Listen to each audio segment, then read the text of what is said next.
तो जब गर्मी का समय था, भयंकर गर्मी,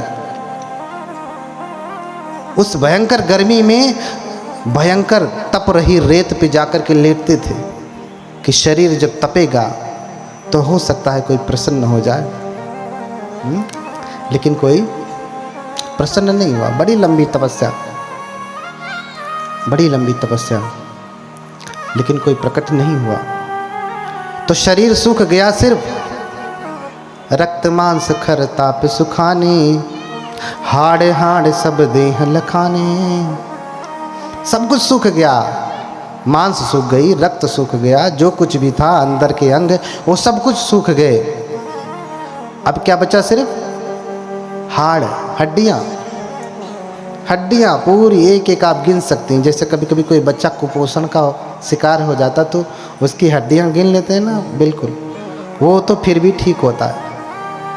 उनकी दशा, उनकी स्थिति उससे भी बुरी हो गई तप करते करते, उससे भी बुरी हो गई। लेकिन फिर भी तप छोड़ नहीं रहे, फिर भी तप नहीं छोड़ रहे हैं। एक दिन जाते हैं निरंजना नदी में स्नान करने के लिए और सोचते हैं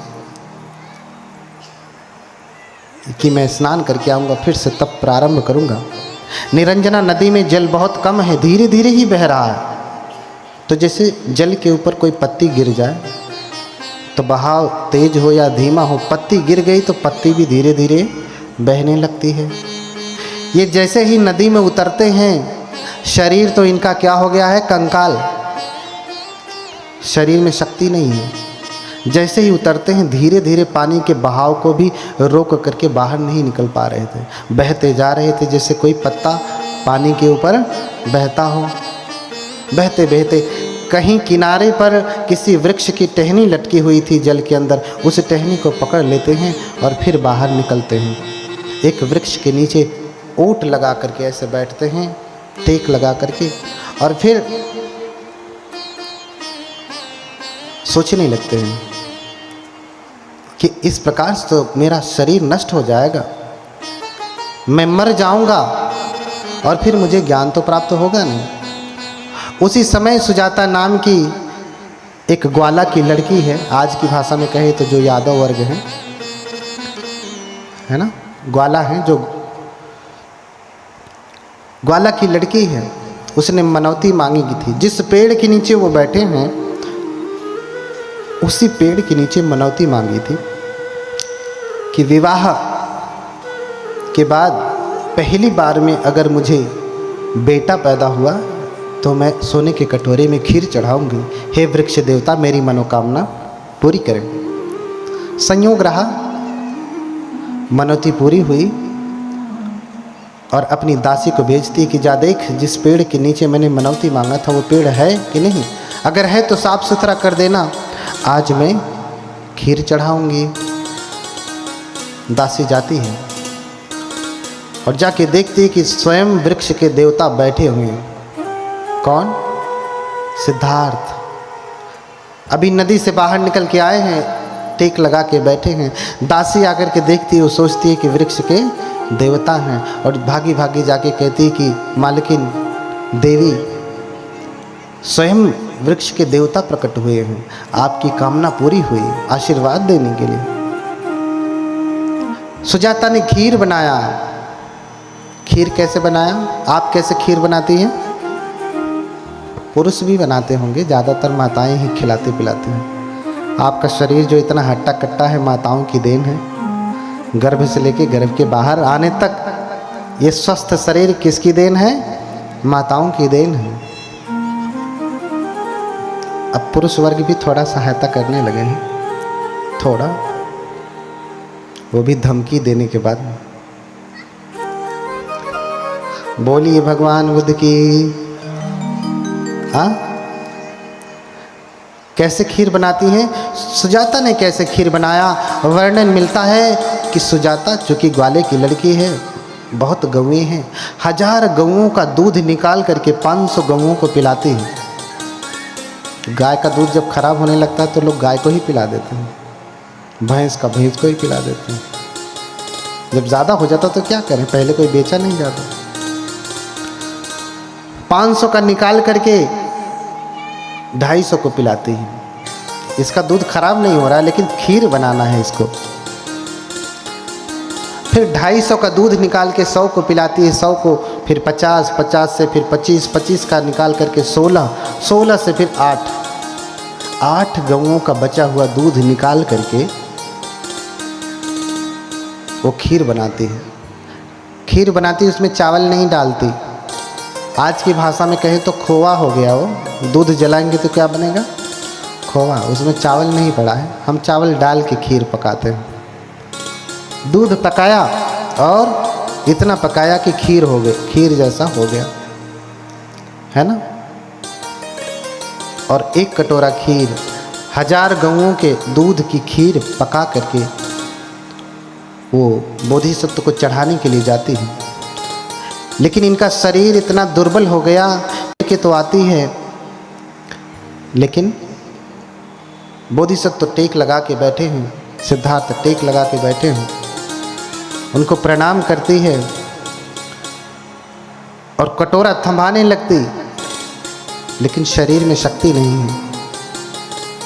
तो हाथ तो कांपते कांपते आगे करते हैं, लेकिन कटोरा जैसे ही पकड़ते हैं हाथ कहाँ चला जाता? नीचे चला जाता, क्योंकि शरीर में शक्ति नहीं है। तो सुजाता भी धीरे से सामने कटोरा खीर से भरा हुआ रख देती और फिर प्रणाम करती। कनक कटोरही हाथ गहाई, सो सब गात गई मुस्काई। प्रसन्न होकर के उसने कटोरे को दे करके, दान करके प्रसन्न होकर के जाती है। अब बोधिसत्व तो सोचने लगते हैं कि इस प्रकार से तो मेरा शरीर ही नष्ट हो जाएगा, ऐसे तब करूँगा तो शरीर नष्ट हो जाएगा, फिर मुझे ज्ञान प्राप्त नहीं होगा। अच्छा हो कि मैं मध्यम मार्ग अपनाऊं, मध्यम मार्ग अपनाऊं, मैं ज़्यादा भोजन न करूं, ज़्यादा त्यागूं नहीं। तो उस दिए हुए खीर को 49 कबल बनाते हैं। 49 कितना? 49 कबल निवाला, चूँकि सूखा है ना। अब दूध पकाने के बाद सूख गया, खोवा हो गया या खोया हो गया, जो भी आप कहते हैं, उसको 49 कबल बनाते हैं। क्योंकि हम लोगों में जब भोजन किया जाता तो नियम है कि कबल बना के, यानी ज़्यादा इधर उधर गिरे ना, ऐसा खाना खाना। हाँ, काट करके, जैसे कभी कभी होता ना, लोग निवाला बनाते हैं, आधा काटे और आधा खाए, ऐसा नियम नहीं है भिक्षुओं के लिए। न कबलावच्छेदकं भुंजी सामिते सिक्खा करनी। कबल को काट करके नहीं खाऊंगा, छोटा ही बनाया, पूरा खाना है, काट के नहीं खाना कि दाल चावल लपेटा रोटी से आधा काटा, ये कौन सा खाना? हाँ,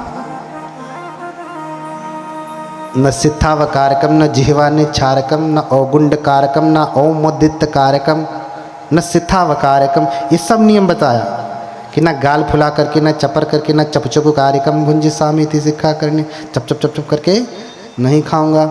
गाल फुला करके अवगुंड कार्यक्रम, मुंह फुला करके ऐसे करके भी नहीं खाऊंगा। ये बौद्धों का नियम है, और आज ये मॉडर्न एटिकेट मैनर में शामिल हो गया। ठीक है। समसूप व्यंजन भुंजी सामिति सिक्खा करनी, सपदान सूपम भुंजी सामिति सिक्खा करनी, है ना। सक्कच्चंग पिंड पातंग भुंजी सामिति सिक्खा करनी। हाँ, सत्कार पूर्वक भोजन लूँगा, समान रूप से लूँगा, न इतना उसमें दाल डाल दूँगा कि गीला हो जाए, दाल छर्रा भात फर्रा हो जाए, उतना ही डालूँगा कि चावल बंध जाए और खाना है। काट के नहीं खाऊँगा, चप चप करके नहीं खाऊँगा, गाल फुला के नहीं खाऊँगा, और न हथ ने लेहकंग भुंजी सामिति सिक्खा करनी। हाथ चाट के भी नहीं खाऊंगा, उंगलियां चाट के नहीं खाऊंगा, न पत्तनी लेहकंग भुंजी सामिति। पात्र को चाट करके, थाली को कुछ लोग खाते तो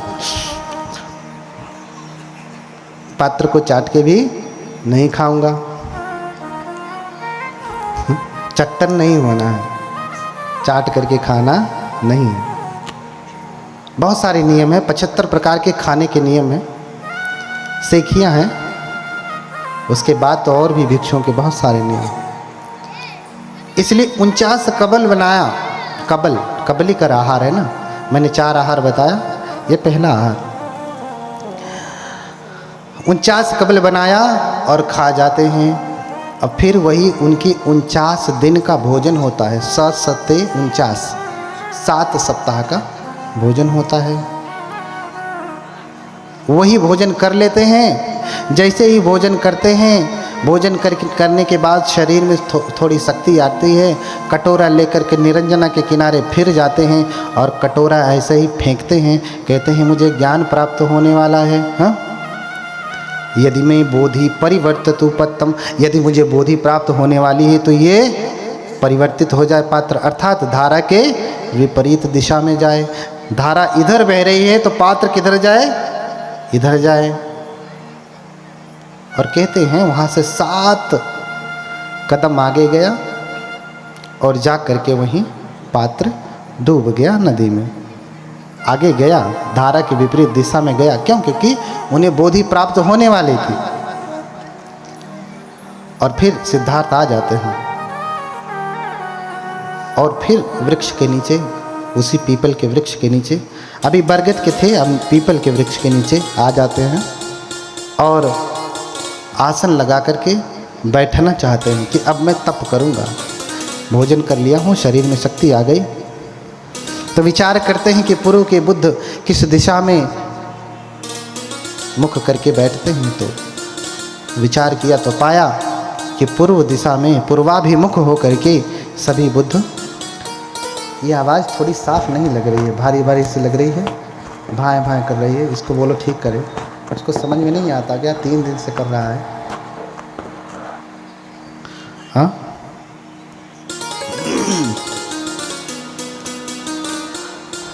तो पूर्व की तरफ मुख करके बैठते हैं। पूर्व की तरफ मुख करके बैठते हैं तप करने के लिए। और फिर प्रण करते हैं। आप भी प्रण करिएगा। सिद्धार्थ ने जो प्रण किया सो प्रण करिएगा। अगर आपको ज्ञान प्राप्त करना है, बोधि प्राप्त करना है, तो कोई दाल चावल या खिचड़ी थोड़ी नहीं है, ऐसे रख दिया, सीटी मारा, उतारा, खा लिया, बुद्ध हो गए, ऐसा तो नहीं है। इतना आसान होता तो कब का हो जाते। सिर्फ किताब पढ़ लेते तो बुद्ध हो जाते, ऐसा तो नहीं होता। कोई बुद्ध किताब पढ़ के थोड़ी ना होता, ग्रंथ पढ़ के थोड़ी ना होता, जब तक तप न हो। और जब बैठते हैं तो प्रण करते हैं, इहि आसने शुष्यत्यु में शरीरम। क्या प्रण करते हैं? इहि आसने शुष्यतु में शरीरम त्वगस्थि मनसं विलयं च यातु अप्राप्य बोधिं बहुकल्प दुर्लभा। क्या कहते हैं? इहि आसने शुष्यतु में शरीरम। इस आसन पे बैठ करके जो मैं तप करने जा रहा हूं, चाहे मेरा शरीर सूख क्यों ना जाए, चाहे मेरा शरीर सूख क्यों ना जाए, हड्डियां हड्डियां क्यों ना बचे, चाहे मैं मर क्यों ना जाऊं, इहि आसने शुष्यतु में शरीरम त्वगस्थि मनसं विलयं च यातु। त्वचा, अस्थियां, मज्जा, ये सब कुछ विलय को प्राप्त हो जाए, नष्ट क्यों ना हो जाए। अप्राप्य बोधिं बहुकल्प दुर्लभा न ह्यासनाद गात्रमिदं चलिष्यति। जो बोधि बहुत कल्पों तक के लिए दुर्लभ होती है। मैंने कल्प बताया था ना उस दिन, कितना लंबा होता है, कितना लंबा, बहुत लंबा बताया था। पर्वत की चोटी वाला बड़ा वाला डब्बा, याद आया कुछ? किसी को याद आया? सुन सुन करके इधर से आगे पाठ पीछे सपाट, बहुत लंबा बताया था ना, बहुत लंबा, वर्षों से गिना नहीं जा सकता। अप्राप्य बोधिं बहुकल्प दुर्लभा न ह्यासनात् गात्रमिदं चलिष्यति। जब तक मुझे वो बोधि प्राप्त न हो जाए, जो कल्पों तक में भी दुर्लभ है, प्राप्त करना आसान नहीं, तब तक मेरा यह शरीर हिलेगा भी नहीं। न ह्यासनात् गात्रमिदं चलिष्यति। मेरा शरीर हिलेगा भी नहीं। 6 साल तप किए और उनका शरीर हिला भी नहीं है। हाँ, अब आप देखिए आप कितना देर तक हिलते नहीं हैं। मैं भी हूँ यहीं पे, हाथ हिलेगा, हाथ वाथ हिलाइए। सारा काम तो यहाँ से नीचे का है। बैठिए, आप सभी लोग बैठिए, देखता हूँ कि कितने देर तक बिना हिले हुए बैठते हैं। जितना आप कर ले जाएंगी उतना आपका तप पूरा हुआ, उतना माइनस हो जाएगा आपके तप में से। उतना माइनस कर दिया जाएगा, कम कर दिया जाएगा, इतना ही करना बचा तब। हाँ? तो प्रण किया कि इस स्थान पर बैठे बैठे सूख क्यों न जाए शरीर, मैं मर क्यों न जाऊं, लेकिन बिना दुर्लभ बोधि को प्राप्त किए हुए मेरा शरीर हिलेगा भी नहीं। और फिर तप में लीन हो जाते। तप में लीन होते तो जब लंबे शरीर का व्यक्ति भोजन छोड़ देता है तो कंकाल भी कैसा लगता है, लंबा लंबा। हम बैठे हैं पूरे। और दूसरा, जब अधिक दिनों तक भोजन न करिए, अभी आप रात भर भोजन न करिए तो सुबह में भोजन करेंगे, पूरा 24 घंटे भोजन न करिए, तो फिर जब भोजन करेंगे तो शरीर में कोई संवेदना होती है? होती है कि नहीं? आपको खुद ही पता चलने लगेगा कि जो निवाला आप निगल रहे, इधर से होते हुए यहाँ से यहाँ जा रहा, वहाँ से नीचे जा रहा है, ऐसे ऐसे ऐसे करते हुए पूरा पता चलेगा ना। और जिसने वर्षों से भोजन त्यागा है वो जब भोजन करेगा तो क्या होगा, पूरा पता चल जाएगा, एकदम लगेगा कि रखा है, पूरी संवेदना पूरी पता चलेगी, पूरी संवेदना पता चलेगी। हुआ ही ऐसे, साधना करने के लिए बैठे तो कुछ साधना अलग से समझ में नहीं आई, लेकिन भोजन किया है इतने दिनों के बाद तो शरीर उनका खुद ही संवेदना देने लगा, बताने लगा कि तुम्हारे शरीर में विशेष प्रकार की संवेदनाएं हो रही हैं। और फिर उन्हीं संवेदनाओं को देखते देखते विपश्यना में चले गए।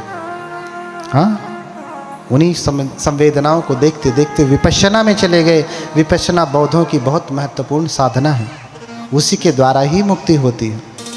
भगवान ने 40 प्रकार की साधना बताई है, उसमें से एक साधना विपश्यना ही है।